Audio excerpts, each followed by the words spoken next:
Snake,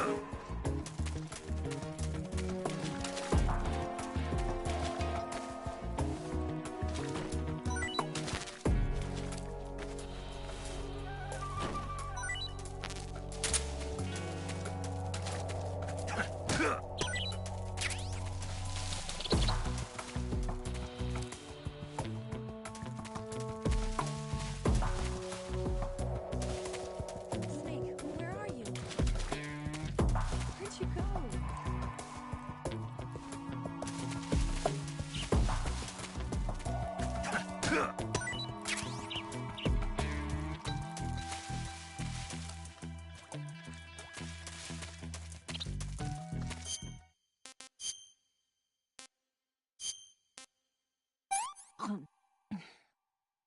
Well, not bad at all. Ah, pretty tasty.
Where'd you go?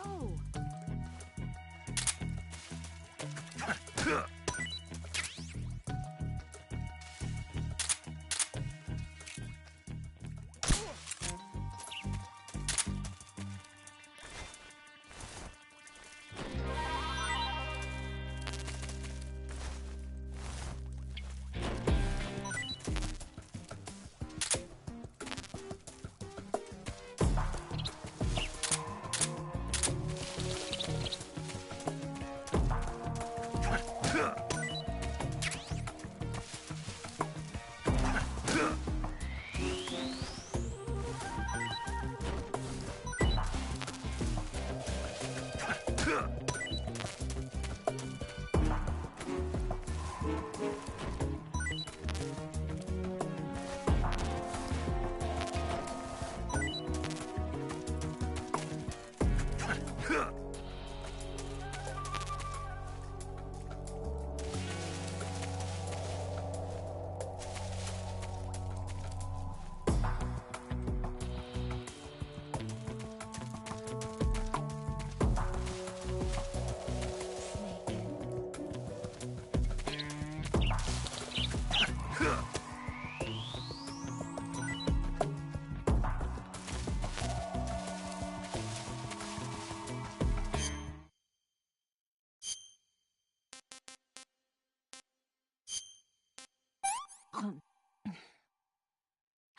Can I have seconds?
Yeah, right there.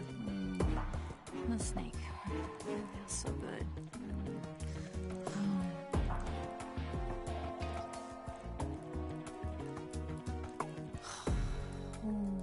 Yeah, right there.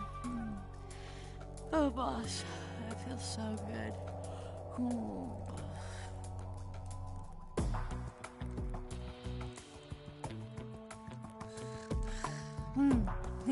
Right there. Fido, that feels so good.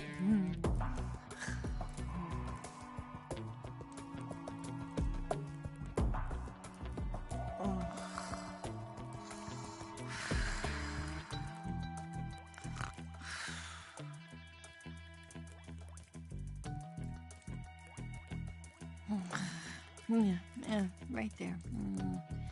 The snake. That feels so good.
Come on, Snake.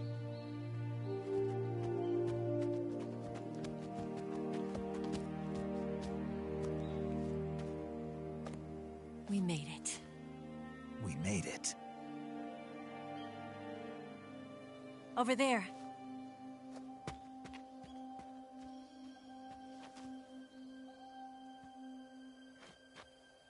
It's the boss, isn't it? I'll go get the wig ready to take off. Right. I'll leave you two alone. But come back in one piece, okay?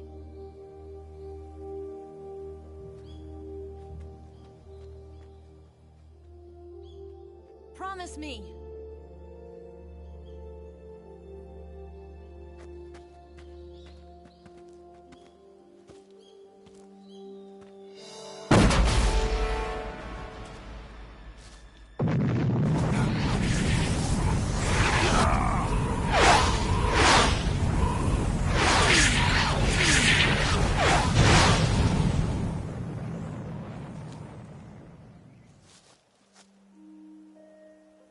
Life's end. Isn't it beautiful? It's almost tragic. When life ends, it gives off a final lingering aroma. Light is but a farewell gift from the darkness to those on their way to die. I've been waiting, Snake, for a long time. Waiting for your birth, your growth, and the finality of today. Boss. Why are you doing this? Why? To make the world one again. The world used to be whole. But with the end of the Second World War, the philosophers began to fight amongst themselves, and the world was torn apart. The Cobras, my comrades who trained and fought alongside me, were torn apart as well.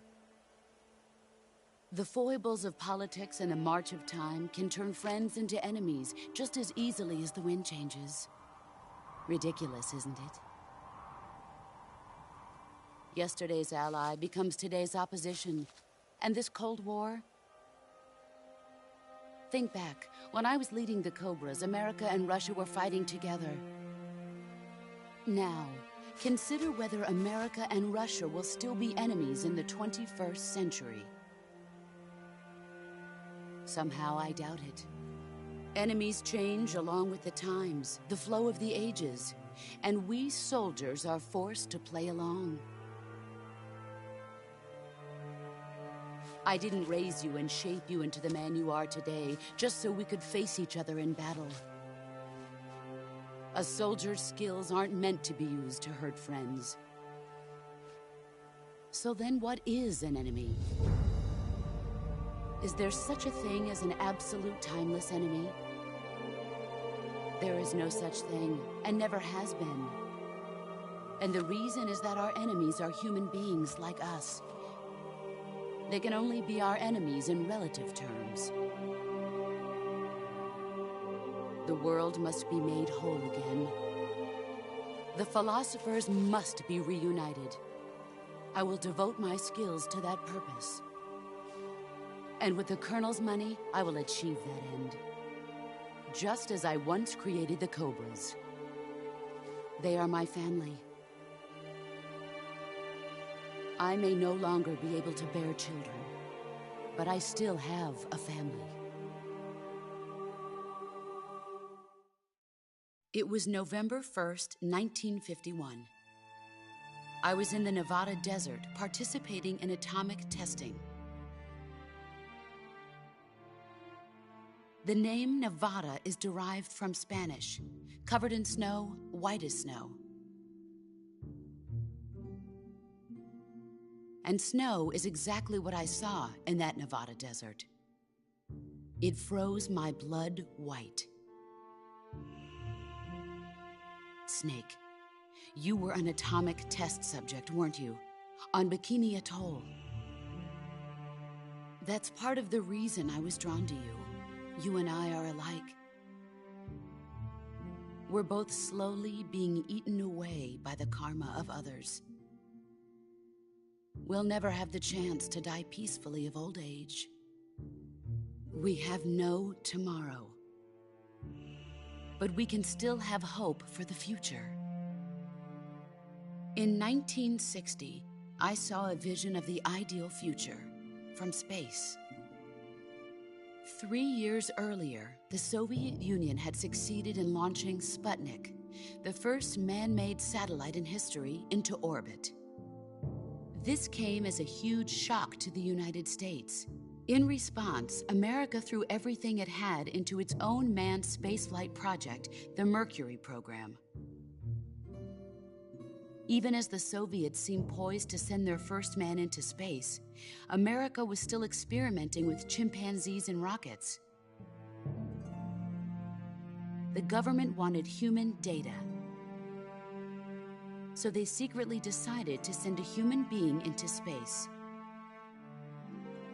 I was the one they chose. At the time, they didn't have the technology to block out cosmic rays, and whoever they sent up would inevitably be exposed to heavy radiation. That's why they chose me. After all, I'd already been irradiated once. Of course, you won't find any of this in the history books. I could see the planet as it appeared from space. That's when it finally hit me. Space exploration is nothing but another game in the power struggle between the US and the USSR. Politics, economics, the arms race, they're all just arenas for meaningless competition. I'm sure you can see that, but the Earth itself has no boundaries. No East, no West, no Cold War. And the irony of it is, the United States and the Soviet Union are spending billions on their space programs and the missile race, only to arrive at the same conclusion. In the 21st century, everyone will be able to see that we are all just inhabitants of a little celestial body called Earth. A world without communism or capitalism, that is the world I wanted to see. But reality continued to betray me. In 1961, I was sent to Cuba, to Bahia de Cochinos. It was part of a CIA-sponsored invasion under the guise of taking Cuban exiles back to their country. But the US government betrayed them. Our weak-kneed president held back their air support. Defenseless, the exiles were annihilated by the Cuban army. All I could do was watch in silence. I was set up by the very country I'd sacrificed so much for, by the very government I dedicated my life to defending. I was driven from the surface world, and I went underground. Then, 2 years ago, I faced the Sorrow, my old comrade in battle. He was my friend. But one of us had to die. I was left with no choice. The Sorrow gave his life for me. There is no enmity between us. One must live, and one must die. That was the mission. The ones who gave me that mission were the philosophers.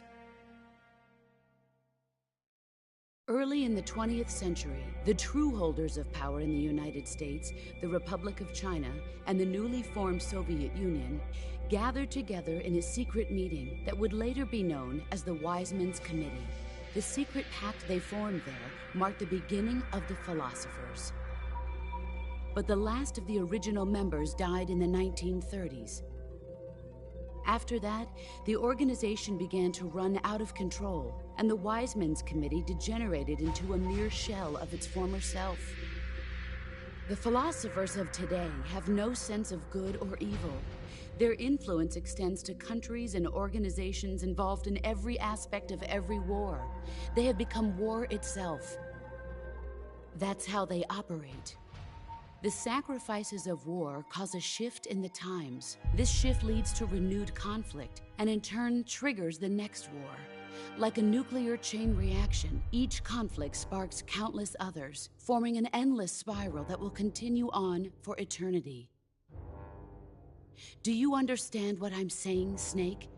By consuming me and you, the philosophers intend to keep that cycle going forever. It was my father who explained all of this to me. He was one of them.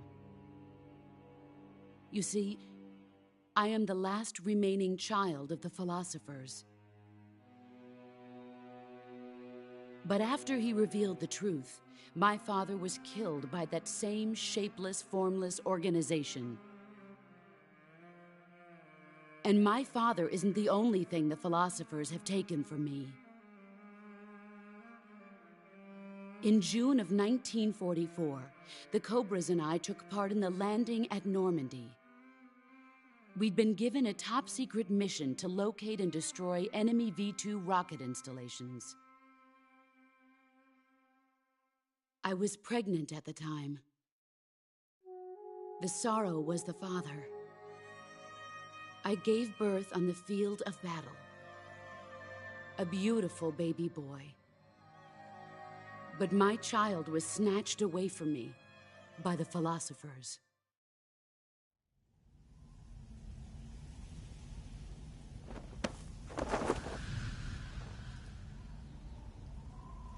Look at this scar. This is proof that I was once a mother. I gave up my body and my child for my country. There is nothing left inside me now. Nothing at all. No hatred, not even regret. And yet sometimes at night, I can still feel the pain creeping up inside me, slithering through my body like a snake.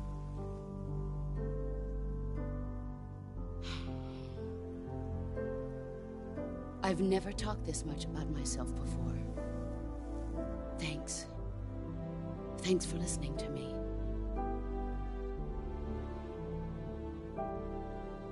I feel content. Snake, commence the operation. I raised you. I loved you. I've given you weapons, taught you techniques, endowed you with knowledge. There is nothing more for me to give you. All that's left for you to take is my life, by your own hand. One must die, and one must live. No victory, no defeat. The survivor will carry on the fight. It is our destiny. The one who survives will inherit the title of boss. And the one who inherits the title of boss will face an existence of endless battle. I'll give you 10 minutes. In 10 minutes, MiGs will come and bomb the hell out of this place.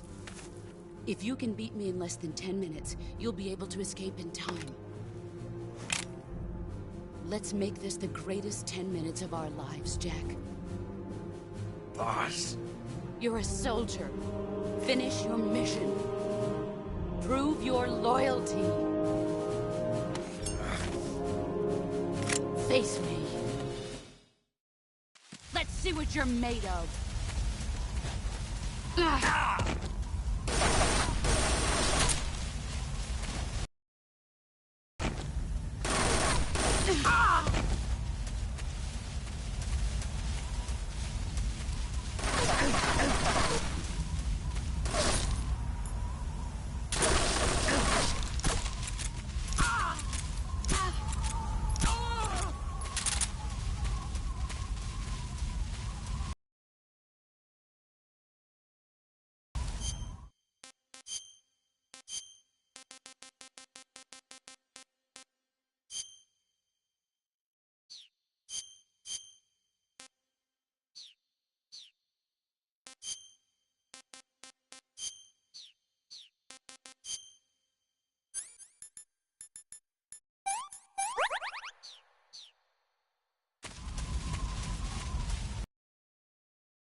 See what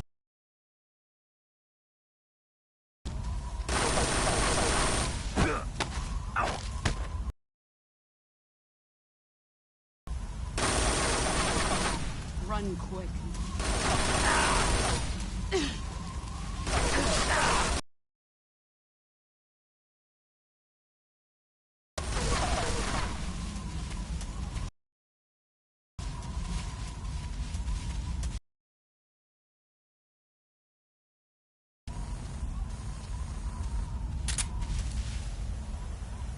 Where did you go?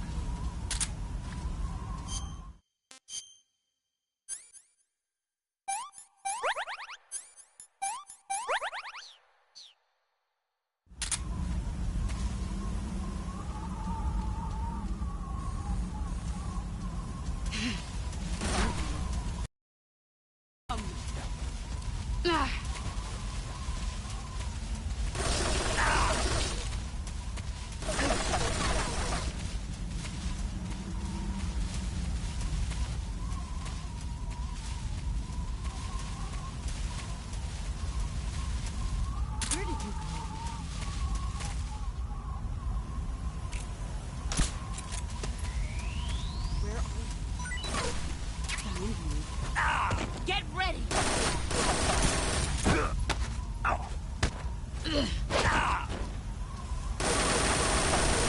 Heads up, Snake.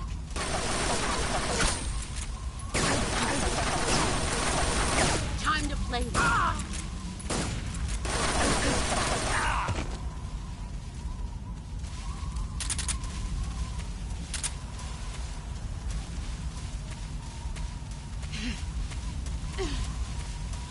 He's gone.